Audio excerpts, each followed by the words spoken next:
Galaxy. We are live with a recap of Friday Night Smackdown for November 8th, 2024. Survivor Series coming up in just about 3 weeks' time. This was a very eventful Smackdown. Survivor Series is now taking shape. Let's talk about it. Shout out to everybody watching this, whether it's live or on demand. I very much appreciate your viewership and support. Now, let's talk about Smackdown. We kicked off with some footage being shown from Crown Jewel. Roman Reigns and Jimmy Uso came down to the ring seemingly to discuss their loss at the Crown Jewel event. But before they could say anything, we had Jey Uso arrive. Jey Uso was not eating. He was very serious. He introduced Sami Zayn. Zayn came to the ring. There were the Sami Uso chants. Zayn explained that when he kicked Roman in the face at Crown Jewel, it was not done on purpose. But he made it clear the only reason he showed up was to help Jey Uso. But he did admit it was a special time when the four of them were together at Crown Jewel. It reminded him of the old days. He still has a soft spot for the Bloodline. He believes that on some level, Roman Reigns wants it back. And he actually thinks that Roman loves him. And they could run it all back. He said the ball is in Roman Reigns' court. If Roman Reigns wants them together, Sami Zayn said he'll do it. But he wanted one thing. He wanted an apology. And not an apology for him. He wanted an apology for Jey. Roman went over to Jey, said he was sorry. He was sorry that he would even let Sami Zayn waste their time. Reigns said it's not about Sami Zayn, it's about Solo Sikoa. Reigns called out Solo, Sami Zayn walked off, and at least at this point in time, there was no OG Bloodline reunion. Roman Reigns would not apologize to Jey, and we'll have to wait and see what happens with that. Stay tuned. Now, Jacob Fatu did show up on the screen, and he said that Solo Sikoa will come out to the ring when he damn well pleases. Then backstage, Roman Reigns met with Jey Uso and Jimmy Uso. There was more tension between them. Jey ended up walking off looking for Sami. Jimmy ended up walking off looking for Jey. And Roman Reigns was all alone by himself. Strong segment to open up the show, setting up the reunion but not pulling the trigger on it. More on that because the main event segment of the show was the Solo Sikoa acknowledgement ceremony. We'll talk about that here in just a few moments. We had our first match of the evening, which was Bayley versus Candice LeRae. Candice all by herself, no more Indy Hartwell. She has been released. Candice did dominate the match early. It was a standard women's match. Then Candice came off the top with a missile dropkick, and Bayley was fired up. She built up momentum, and then she went up top for the flying elbow, but Candice rolled out of the ring. Bayley chased after her. Then Candice got back in the ring and acted like she hurt her knee. She tried to take advantage of this. She was feigning the injury.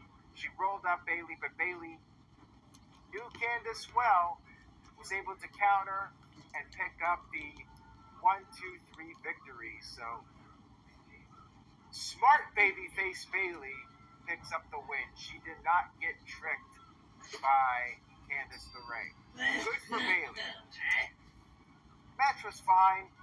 It was what it was. I mean, the announcers even brought up how this match was all about Bayley getting herself back on track after having a couple of rough months since losing the Women's Championship.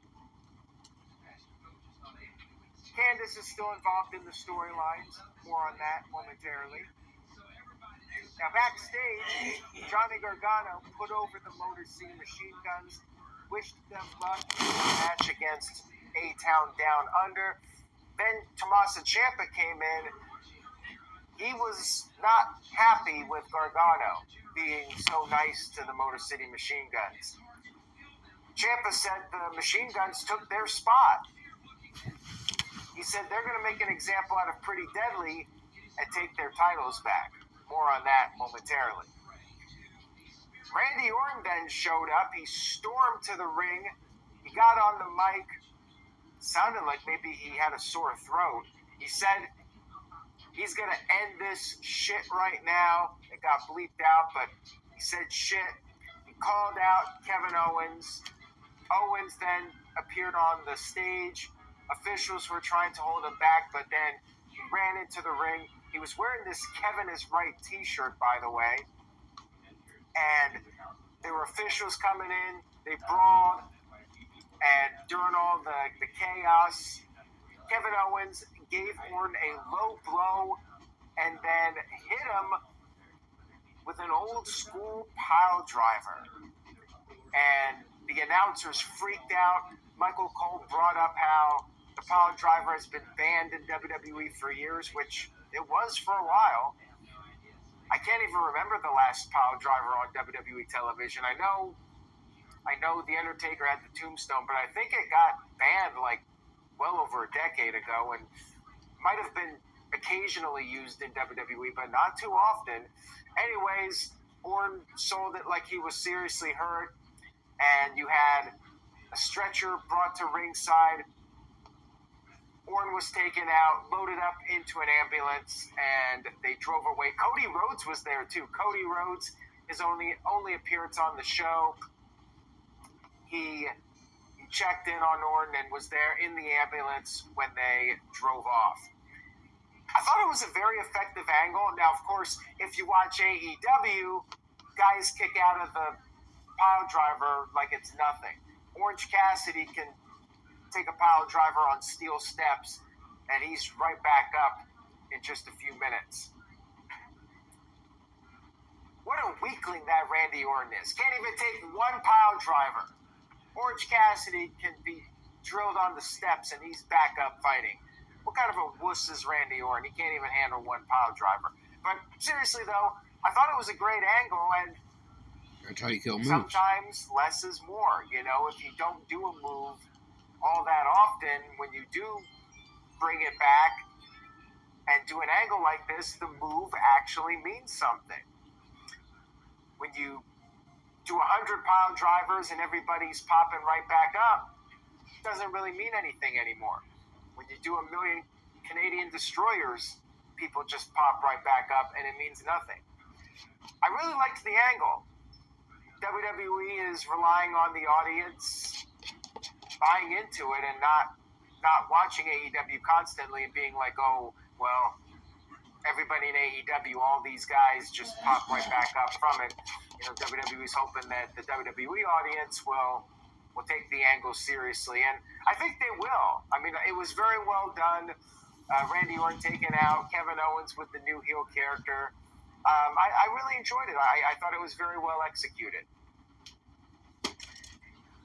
Now we had DIY versus Pretty Deadly, which was an interesting match because Johnny Gargano never tagged in. Tommaso Ciampa just went after both members of Pretty Deadly and basically destroyed them. He pinned Prince pretty quickly with the fairy tale ending, beat up both guys. Gargano never tagged in. He was very aggressive. Good for DIY. Pretty Deadly. I mean, they were totally squashed in this match. These guys might not want to answer their phone in the near future unless Triple H just wants to use them as enhancement talent. I mean, this was a total squash. Basically a handicap match. Gargano did nothing. And they're teasing that the Ciampa's going back to the old black heart Ciampa that we saw in NXT. That vicious side of him is coming back out. I mean, it's good for Ciampa. I'm definitely enjoying this heel turn direction. But yeah, I feel bad for Pretty Deadly, even though they have their ceiling. You know, they're basically a comedy act. Going to be hard to take them seriously, nonetheless. But yeah, they lost pretty quickly here in a very one-sided match. Now backstage, more Candice LeRae. She's still involved in the storyline here with Nia Jax and Tiffany Stratton. Tiffany was talking down to Candice, saying Candice will need to do more to earn respect. And then Candice responded by saying if she was at Crown Jewel, Nia Jax would have won the match. We'll see where this goes. If Candice joins the group, what's going to happen here? Like I said last week, I don't see anything happening to Candice. She's married to Johnny Gargano. I think she's got some job security. And I think she's a great talent, too. Like, she deserves to be utilized more than she has been. So hopefully she'll continue to be involved in this and she'll be okay without Indy Hartwell. All right, moving on here. We got the tag team match, the champions, Jade Cargill and Bianca Belair versus Nia Jax and Tiffany Stratton. Solid match here. Tiffany slapped Jade, which was a big mistake. That just fired up Jade. She took down Tiffany with a fallaway slam. And then Nia tagged in. Tiffany provided a distraction, and that allowed Nia to gain the advantage with a Samoan drop to Jade. Then after the break, Bianca Belair made the hot tag, went after Tiffany, and then Jade and Nia went at it, changing shots, trading shots back and forth, taking each other down. Then Candice LeRae showed up and interfered. Naomi ran down, went after Candice.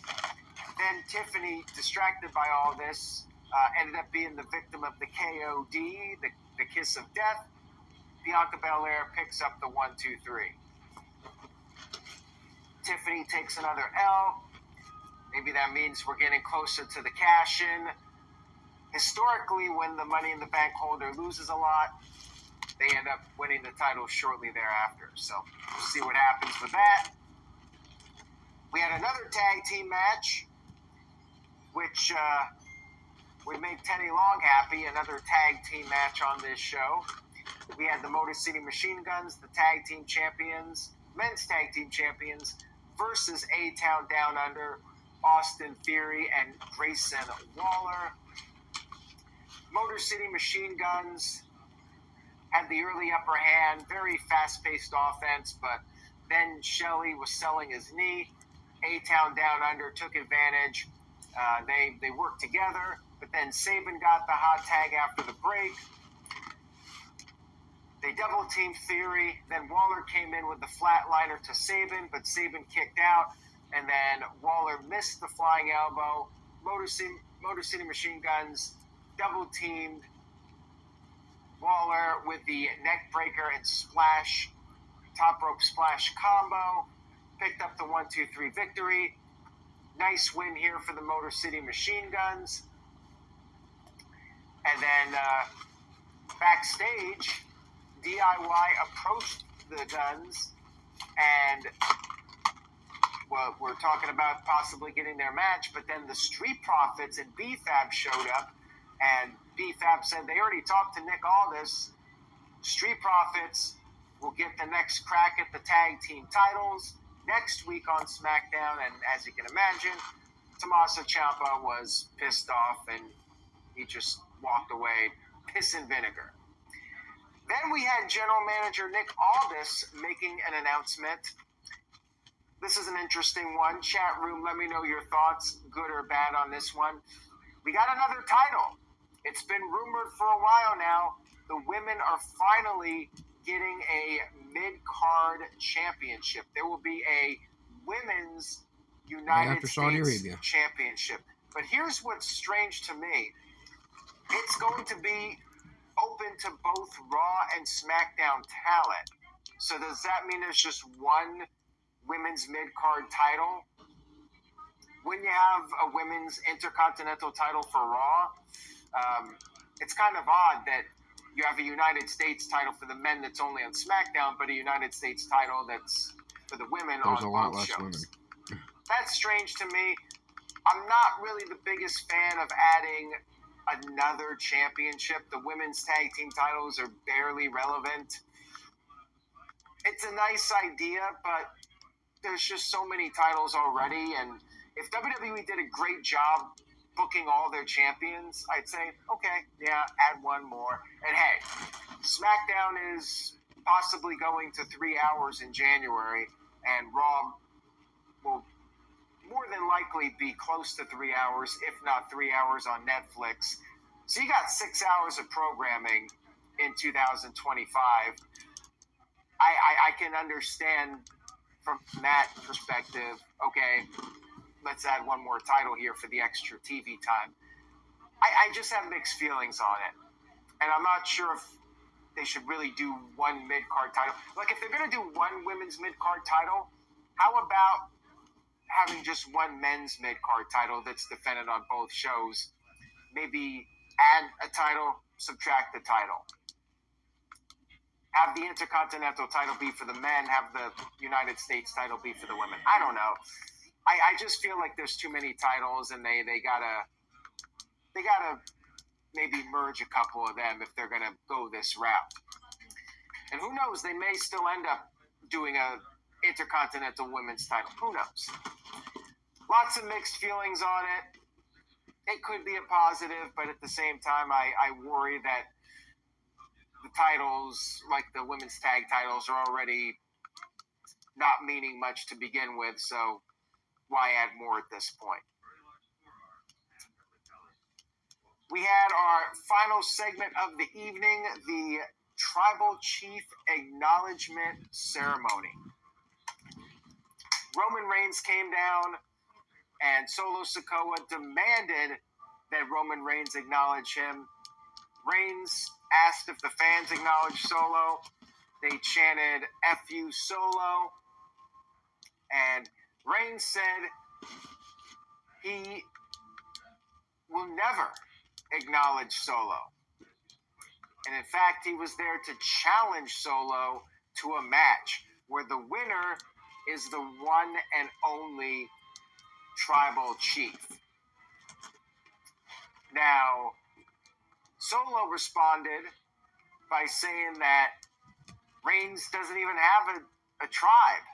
Solo said he's the undisputed Tribal Chief, and he had a better idea. He challenged Roman Reigns to find any 4 people in the back that can go to war. Reigns presumed that this was War Games, but then said he only sees 4 guys in the ring. And Solo revealed that the 5th member of his team is his dog, Sami Zayn. Zayn then showed up on the stage. The new Bloodline jumped Roman Reigns, and then Solo got on the mic and said Sami Zayn attacked Roman on purpose at Crown Jewel. The Usos ran down. They fought with the Bloodline, but they got overwhelmed. And then Solo told Zayn to get in the ring, told Zayn to kick Reigns in the face with the haluva kick. Sami Zayn charged, but he ended up hitting Roman Reigns, he ended up hitting Solo Sikoa instead of Roman Reigns. Crowd popped big for this. Sami Zayn made his decision. He is aligned with the new Bloodline, or the old Bloodline. I'm screwing up here. Sami Zayn kicked Solo and aligned with the old Bloodline. Usos got into the ring. The original Bloodline all in the ring together. And one by one, they each held up the ones. Jimmy did it. Jay did it. Sami Zayn did it. And then finally, Roman Reigns did it. And the show closed with the original Bloodline standing tall. War Games officially confirmed for Survivor Series. Now, a couple of things. First of all, is it 4-on-4 or 5-on-5? That's where people are confused. I think Solo said that to do the whole angle of Sami Zayn, like Sami Zayn was part of their team as the fifth guy. I could still see this being 4-on-4. I know people are throwing out names like other guys they can bring in to make it 5-on-5. I could see this just being 4-on-4. I mean, we do have a couple weeks left, and the other thing I wanted to mention here is it did feel a little rushed. Like, I thought they could have saved this segment for next week, the Bloodline tribal ceremony, the acknowledgement ceremony. I feel like they could have saved it for next week and stretched this out one more week. So the fact that they did the angle here, does that mean over the next couple weeks there may be a few more twists and turns and we get more people into the mix? I mean, that could be where this is going, and there's a reason that they did the angle here, because there's more to this coming. Regardless, very strong angle to close out the show, although Roman Reigns never did apologize to Jey. I don't think The Rock is the fifth guy.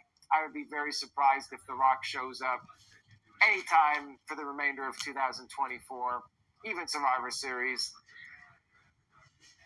All in all, it was a great show. The Bloodline angle was very entertaining, and War Games is going to be a hot show. I mean, this could be the best War Games match in WWE history. Definitely has a lot of heat behind it. It's going to be a really fun one to watch. We had some good matches on the show. The building on Motor City Machine Guns. Good angle with Randy Orton and Kevin Owens. I really liked the show.